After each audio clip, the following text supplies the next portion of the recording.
Moin Levelü, ich bin Christian. Moin, und ich bin Marco. Ich bin aus Hamburg. Und ich bin aus Nordfriesland. Und Marco, wies mir von Dochmo, was sie dort oben in Nordfriesland für eine Trinkkultur habt. So ist das, Christian. Und darum trinken wir heute einen Pharisäer. Und warum hätte so? Erzähl uns das, Marco.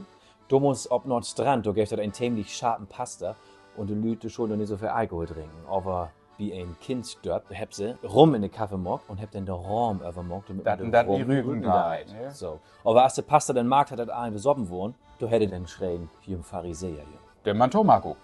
Also, wir fangen an mit starke Kaffee, Würfelzucker und nun kommt der Rum. Wo fehlt? Oma sagt, nicht zu knapp. Und dann der Rum.